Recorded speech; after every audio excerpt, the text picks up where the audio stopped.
Bem-vindos a mais uma conversa nossa aqui. Hoje a gente vai mergulhar na história de Togarmah. É um nome que, assim, talvez não soe tão familiar da Bíblia, sabe? Aparece ali em Gênesis. Mas a história dele, olha, nos leva direto para Noé, para o repovoamento da terra depois do dilúvio e para povos bem importantes lá da Anatólia, do Cáucaso. E tem um detalhe curioso, ele era conhecido pela habilidade com cavalos. Então, o nosso papo hoje é para entender melhor quem foi Togarmah, onde ele aparece na Bíblia, como tentaram identificar ele historicamente e o papel bem surpreendente que o nome dele teve, nas tradições de armênios, georgianos, até de grupos turcos lá na Idade Média. A gente está se baseando num artigo bem detalhado, Togarmah, antepassado dos povos da Anatólia e da Ásia. E é sempre bom, explorar essas genealogias antigas. Porque, olha, elas são muito mais que só listas de nomes. São, na verdade, um reflexo de como aquelas sociedades viam as próprias origens, as relações com outros povos, funcionavam quase como mapas geopolíticos e culturais da época, sabe? Indicando quem eles viam como próximos, como vizinhos. Essa ideia de mapa é boa. Então vamos começar pela família dele, né? Lá em Gênesis 10, na famosa Tabela das Nações.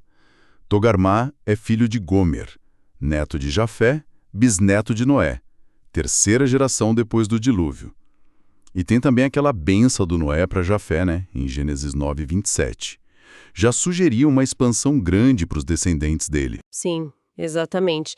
E essa linhagem de Jafé, historicamente, ela é muito associada aos povos que se espalharam pela Europa, partes da Ásia, muitos identificados hoje com o grupo linguístico indo-europeu, ou seja, um grupo enorme, que vai da Europa até o Irã, a Índia, enfim. Essas genealogias bíblicas, elas são chave para a gente entender como os israelitas viam o mundo, a origem das nações que eles conheciam. E o pai Gomer, ele geralmente é ligado aos cimérios, aquele povo nômade, guerreiro, lá das estepes ao norte do Mar Negro. Ficaram famosos pelas invasões na Anatólia, no Cáucaso, lá pelo século 8 a.C. E Togarmah tinha irmãos também, Askenaz e Rifate. Askenaz, esse nome tem uma história própria, ligada aos citas, e depois, na Idade Média, virou um nome para Alemanha em hebraico. Daí os judeus askenazes. Uma trajetória incrível, Pois é. E Rifate é mais incerto. O Flávio Joséfo, lá atrás, ligou ele aos Paflagônios, da costa do Mar Negro, na Anatólia. Essa história do nome Askenaz é um exemplo perfeito, de como esses nomes bíblicos foram sendo reinterpretados, aplicados a outros povos, outros lugares, séculos depois. Não era um mapa étnico preciso como a gente pensa hoje. Era mais uma forma de organizar o mundo conhecido deles dentro daquela narrativa familiar religiosa. Certo. Saindo um pouco da genealogia, o livro de Ezequiel dá mais detalhes sobre o povo de Togarmah. Tem duas passagens bem importantes ali. A primeira, em Ezequiel 27, é aquela lamentação sobre Tiro, a cidade comercial. O versículo 14 diz: "Os da casa de Togarmah trocavam pelas tuas mercadorias cavalos e ginetes e mulos." Isso dá uma identidade bem específica, Um povo que mexia com cavalos. E a expressão casa de Togarmah, Bet Togarmah em hebraico, isso é muito importante. Era um jeito comum no Antigo Oriente de falar de uma dinastia, um reino ou uma região ligada a um fundador ou cidade principal. E a menção específica a cavalos, mulas, também não é à toa. Eram bens estratégicos, de imenso valor econômico e militar na antiguidade. Essenciais para transporte, agricultura e, claro, para a guerra. Isso dá uma base bem concreta para a identidade desse povo de Togarmah.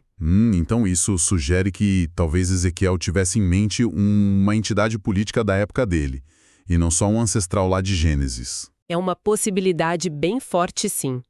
O jeito como ele usa a casa de Togarmah, a atividade comercial específica, tudo aponta para um grupo conhecido na época, provavelmente uma região ou reino com essa fama. A conexão com o ancestral de Gênesis, claro, devia existir na cabeça do autor, mas a referência parece ter uma aplicação bem prática, contemporânea para Ezequiel. Entendido. E essa dimensão militar fica ainda mais clara na segunda menção, lá em Ezequiel 38, numa profecia sobre o fim dos tempos, digamos assim. Togarma aparece como aliado de Gog, da terra de Magog, numa coalizão que viria invadir Israel vinda do extremo norte. O texto até fala que Togarma viria com todas as suas tropas, quer dizer, um líder militar de peso nesse cenário. No caso de Israel, e essas profecias, sem dúvida, tiveram uma influência enorme nas interpretações depois, né? Teológicas, históricas, sobre quem seriam esses povos, qual o papel dos descendentes de Togarma em eventos futuros. Gerou muita especulação, sabe? Ao longo dos séculos. Ok, então se Togarma vem do extremo norte e é famoso pelos cavalos, onde exatamente ficava essa tal casa de Togarma? A identificação que os estudiosos mais aceitam hoje aponta para uma cidade-estado, Tegarama para os hititas ou Tilgarimo para os assírios. Ficava lá no sudeste da Anatólia, a antiga Capadócia, hoje na Turquia. E essa identificação, ela se baseia em várias coisas. Primeiro, a localização geográfica. Bate com a descrição bíblica, né? Ao norte de Israel, a região era montanhosa, ótima para criar cavalos, o que combina com Ezequiel 27. E além disso, a gente tem registros assírios que confirmam Tilgarimo como um centro militar e, olha só, como fornecedor de cavalos para o Império Assírio. Então, o ponto-chave é essa convergência: localização, economia, cavalos, fontes fora da Bíblia, hititas, assírios e, claro, a semelhança no som, né? Togarma e Tegarama Tilgarimo. Parece muito que o nome hebraico é só uma adaptação do nome local. Mas teve uma outra identificação mais antiga, lá do Flávio Joséfo, no século I d.C. Ele e depois alguns escritores cristãos, como Jerônimo, Isidoro de Sevilha, eles viam Togarma como ancestral dos frígios, outro povo importante da Anatólia, mas que ficava mais para o centro-oeste. Sim, essa variação mostra que a identificação exata podia ser debatida, né? Mas o que não muda é a conexão geral com a Anatólia, uma região conhecida pelos reinos antigos, pela importância estratégica e, claro, pela criação de cavalos. Mesmo que o lugar exato mude um pouco, o cenário geral continua o mesmo. Certo. E aí a história de Togarma toma um rumo bem inesperado séculos depois, né? Quando o nome dele é reivindicado de forma surpreendente por povos diferentes, especialmente lá no Cáucaso. Vamos dar uma olhada nas tradições armênias e georgianas. Lá ele é conhecido como Targamus. E aqui, olha, é fundamental entender o contexto dessas tradições medievais. Elas não são história no sentido moderno, tipo um decreto real ou uma crônica síria, sabe? São narrativas de origem. Elas são cruciais para a gente entender como esses povos construíram a identidade nacional deles. Ao se ligarem a uma figura bíblica de prestígio, como Togarma, ou Targemos para eles estavam buscando legitimar a própria história, o lugar deles no mundo. Faz todo sentido. Na tradição armênia, que foi registrada lá pelo Moisés de Chorene no século V, os armênios descem de Haik. Em algumas versões, Haik é filho ou neto direto de Fargamos, a forma armênia de Togarma. Isso virou um pilar da identidade armênia. E a conexão faz sentido, né, geograficamente e também pela fama histórica da Armênia com cavalos de guerra, o que lembra as descrições da Bíblia. Exato. E na Geórgia, a história é parecida, mas ainda mais detalhada. As crônicas georgianas, que atribuíam um tal Leonte Mroveli, descrevem Targamos como pai de 8 filhos. E cada filho vira ancestral de um povo-chave do Cáucaso.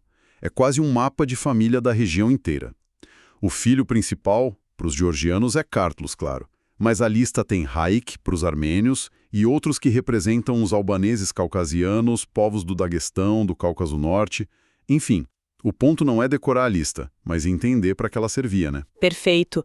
O fascinante aqui é justamente isso, como essas narrativas usam a figura bíblica de Targamos, Togarma, para criar uma origem comum, uma estrutura familiar para povos etnicamente super diversos numa região geograficamente bem complexa como o Cáucaso. Funcionava como um elo poderoso, sabe? Uma ancestralidade compartilhada, mesmo que mítica ou simbólica, ajudava a organizar as relações entre esses grupos todos. Mas a história não para por aí. Surge uma conexão ainda mais inesperada, com os povos turcos. Isso vem de tradições judaicas medievais, principalmente ligadas aos Khazares. Os Khazares, para quem não lembra, eram um povo de origem túrquica, com um império enorme entre o Mar Negro e o Mar Cáspio. E a elite deles se converteu ao judaísmo lá pelo século 8 ou 9. O que por si só já é um capítulo incrível da história, né? Com certeza. E nesse contexto tem um documento histórico muito importante. A carta do rei Khazar Joseph ben Aron, escrita lá por 960 d.C. para um rabino importante na Espanha muçulmana. Nessa carta, o rei Joseph traça a genealogia do povo dele, os Khazares, direto a Tajafé, passando por Togarma. Ele diz que Togarma teve 10 filhos e esses filhos foram os ancestrais de várias tribos turcas importantes da época. E aqui tem um ponto de análise fundamental. Não é só que os Khazares se ligaram a Togarma, mas o como isso aconteceu mostra uma estratégia de legitimação fascinante. Pensa bem, um povo cuja elite tinha acabado de se converter ao judaísmo estava usando a própria genealogia bíblica para se ancorar nessa nova identidade religiosa histórica. Ao listar os filhos de Togarma como ancestrais dos próprios Khazares, dos uigures, pechenegues e outros, o rei estava na prática mapeando o mundo túrquico conhecido e integrando ele todinho na narrativa bíblica, através de Togarma. Ah, então a lista de filhos na carta Khazar tinha uma função parecida com a lista georgiana. Mapear, unificar um monte de povos sob uma ancestralidade comum e de prestígio. Precisamente. Era um jeito de dar a esses povos, muitos deles atores relativamente novos no cenário político da Eurásia, um lugar reconhecido dentro da história universal, como era entendida através da Bíblia na época. E essa conexão de Togarma com povos turcos não ficou só na carta Khazar, né? Outras fontes judaicas medievais, tipo o livro Josipon, as crônicas de Jerramel, o livro de Jasher, também trazem listas dos filhos de Togarma. Associam ele a povos como pechenegues, alanos, que eram iranianos, na verdade, búlgaros, turcos, até húngaros. Os nomes nas listas variam um pouco, mas a ideia central continua. Sim, Togarma acabou se tornando, nessas tradições medievais, uma figura genealógica-chave. Um elo super conveniente para integrar essa turma toda da Eurásia, turcos, caucasianos, talvez alguns grupos iranianos que ganharam muita força política e militar na Idade Média, tudo dentro daquele quadro já estabelecido da Tabela das Nações de Gênesis 10. Para fechar o quadro, vamos falar rapidinho da etimologia. O nome Togarma, em hebraico Togarmá, ele não tem um significado claro dentro do próprio hebraico. Isso já levanta a suspeita de ser um nome estrangeiro adaptado. Correto. E como a gente já falou, a teoria mais aceita liga o nome a Tilgarimo ou Tegaramã, nomes de lugares lá na Anatólia. Se foi isso mesmo, Togarmá seria basicamente a forma hebraica de um topônimo, quer dizer, um nome de lugar anatólico que já existia. E a expressão casa de Togarmá, Bet Togarmá, que Ezequiel usa, como a gente discutiu, apoia essa ideia.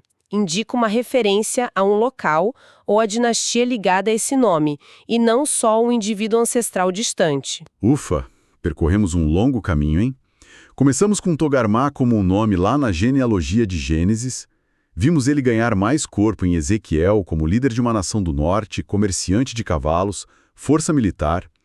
Exploramos a provável identificação dele com a região de Tilgarimo, na Anatólia Antiga, e por fim, vimos como o nome dele foi adotado séculos depois como ancestral por armênios, georgianos e até por povos turcos medievais como os Khazares. É uma figura realmente multifacetada. Togarma conecta a gente com a genealogia bíblica, com a história concreta do Antigo Oriente Próximo, hititas, assírios, com redes comerciais antigas, com profecias. E, de forma surpreendente, com a construção da identidade de povos muito diversos ao longo dos séculos. Estudar alguém como ele mostra pra gente as maneiras complexas, criativas até, como textos antigos foram lidos, interpretados, usados em contextos históricos e culturais diferentes, para dar sentido ao mundo e ao lugar de cada povo nesse mundo. E para quem busca conhecimento, investigar uma figura como Togarma acaba sendo um atalho para entender várias histórias interligadas. As narrativas da Bíblia, os impérios da antiguidade, as migrações dos povos e até a autoimagem de nações que existem hoje, como Armênia e Geórgia, ou que tiveram um impacto histórico enorme, como os casais. É um exemplo muito claro de como um nome pode ecoar através dos milênios e das culturas de jeitos que a gente nem imagina. O que nos leva, talvez, a um pensamento final para quem nos ouve, pensando em como a identidade de Togarma foi reivindicada, adaptada por grupos tão diferentes ao longo do tempo, anatolianos antigos, povos do Cáucaso, grupos turcos. O que isso diz sobre as formas como as comunidades constroem suas próprias histórias de origem, de pertencimento, especialmente quando elas se conectam a narrativas antigas e poderosas como as da Bíblia? Será que processos parecidos de apropriação, de reinterpretação de ancestrais ou de histórias fundadoras, será que eles continuam acontecendo hoje, talvez usando outras narrativas centrais, sejam elas religiosas, científicas, nacionais? Fica aí a reflexão.